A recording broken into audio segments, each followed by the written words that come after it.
MMA fighters need to stop doing crossover boxing. Whether it is with pros or with influencers, it doesn't matter. As much as they are gaining financially, they're losing all of their credibility, which is not a good thing. And not only that, these fighters are tainting their most prized possession, their legacy, and it's something they've worked so hard for almost their whole entire life. And the fact that they have to do all this just because Dana White and the UFC were so greedy that they didn't want to pay these fighters what they deserve is ridiculous. But the point still stands. These MMA fighters shouldn't be doing these crossover events anymore. And a great example of this is when Conor McGregor fought Floyd Mayweather. Look, I understand everybody was super hyped up about this fight. It was arguably the biggest event in combat sports history, and both of these guys got their bag.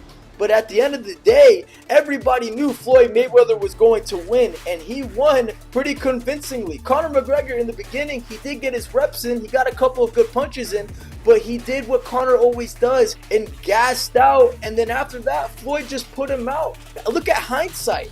Conor McGregor, after that fight, had a lot of issues with inactivity and only fought 4 times in the last 5 years. That's a long time, guys. For a guy that was very active before the Floyd fight, that was a recipe for disaster for him in hindsight. Now let's look at a more recent occurrence and where Francis Ngannou made his way into the boxing ring. And it all started off pretty good when he fought the world heavyweight champion in Tyson Fury. Both of them went into a decision, and arguably Francis won that fight. He even dropped Tyson Fury, for crying out loud. But then after that fight ended, many questions were asked of Francis. Will he go back to MMA or will he stay in boxing? And after a while, we finally got an answer to that question, and a fight was made between Francis Ngannou and Anthony Joshua. And once those two stepped into the ring, man, there was a clear difference between a pro boxer and an amateur boxer. And Francis Ngannou was clearly the amateur boxer. He looked flat-footed. He was very sloppy in the ring. And AJ was the complete and polar opposite of that. His hands were quick and he was hitting him with so much power. And the way he was moving, Francis just could not compete. And it completely showed. AJ dropped him twice, and after those 2 knockdowns, he flatlined him and sent him to the shadow realm and completely humbled Francis Ngannou. And everything Francis Ngannou had built, leaving the UFC and going to the PFL, made a drastic change in his whole career. And on top of that, a lot of people were not interested in this fight. It only sold 4,600 pay-per-views. Nobody really cared to see this. They're a joke. You know this is bullshit. You know they're all full of shit.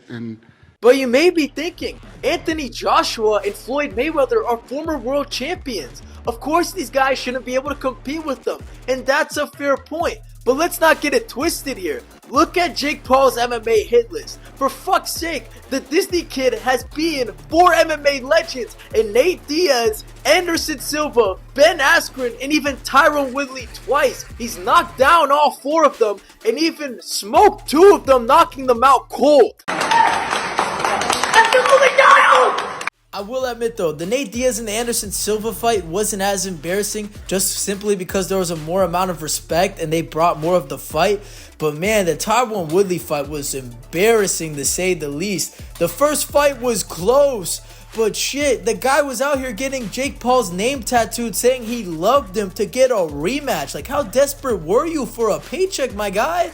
Jeez Louise. And don't even get me started on Ben Askren. The guy had just gone off of hip replacement surgery and decided to take the fight. And on top of that, Ben didn't even bother to learn how to throw a punch.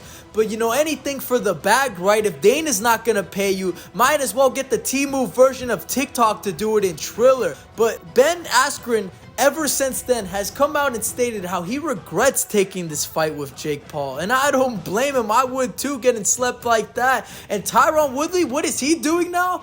Funny enough, he's actually working for Jake Paul and MVP as a commentator. Like, dude, you got slept by this guy and now you're working for him? Oh, geez, come on. But all jokes aside, Tyron, I hope Jake Paul's paying you good. And honestly, I think these crossover events are dying out. Nobody really cares for them anymore. There's not as much intrigue as they had a couple of years ago. And seeing all these MMA fighters getting slept by these boxers and influencers is just not a good sight to see as an MMA fan. But that's just personally my opinion. Let me know what y'all think. Anyways, good game, boys. Catch you later. Deuces.